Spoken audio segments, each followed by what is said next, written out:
Dear students, let us go through the third unit of the lesson on examinations. As you all know, the academic environment at schools is quite different from that of higher educational institutions.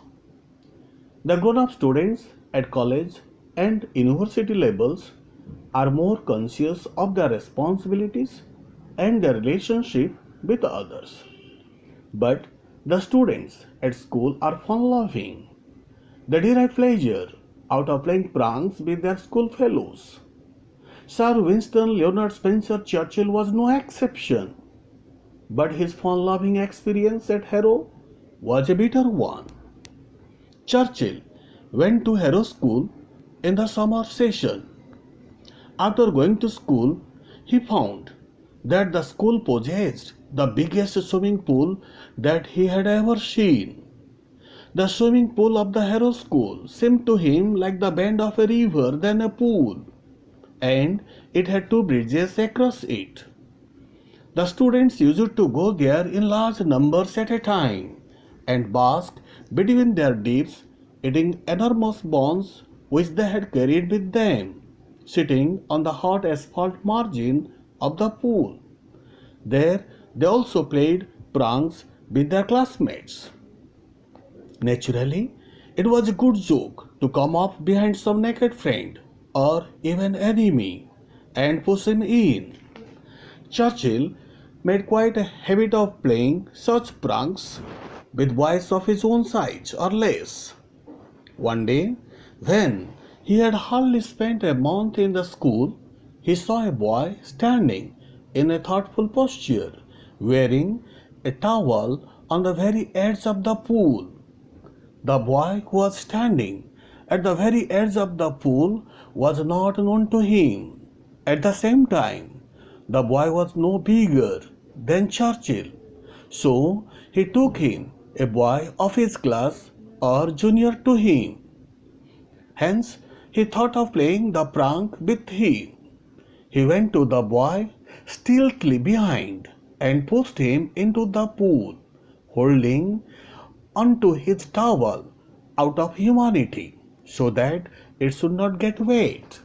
But the boy got so furious that he quickly came out of water, pursued him violently.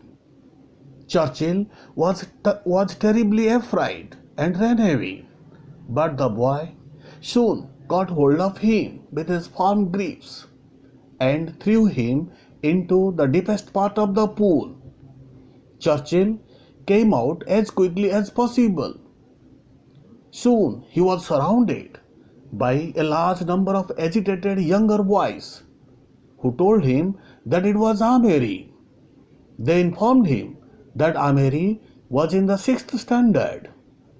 He was the head of his house. He was champion at gym. He had got his football colors, so it was unbecoming of him to behave in that way. He would be heavily punished for his wrongdoing. Churchill could not imagine that the boy was a senior student. He played jokes with him as he was possessed of a short stature and was standing there with a bathing towel. He regretted for his action and wanted to beg apology.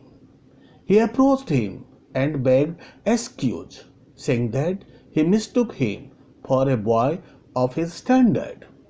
He also told him that his father was in the forefront of politics and a great man was also small. Amery laughed and advised him to be careful in future. Thus the incident was closed thereafter. Now the questions to be answered by you. The first question is, how did the boys enjoy their time at the swimming bath? Question number 2. What kind of pranks did the students enjoy at the bath? Question number 3. What did the writer do to the boy standing in a meditative posture? Question number 4. What was the reaction of the boy? Question number 5. What did the writer learn about Ameri from the crowd of younger boys? Question number 6. How did the writer apologize for his misconduct? Question number 7. Did he apologize out of fear or guilt or both? And question number 8.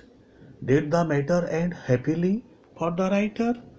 Answer all the above questions and send them all to my WhatsApp number.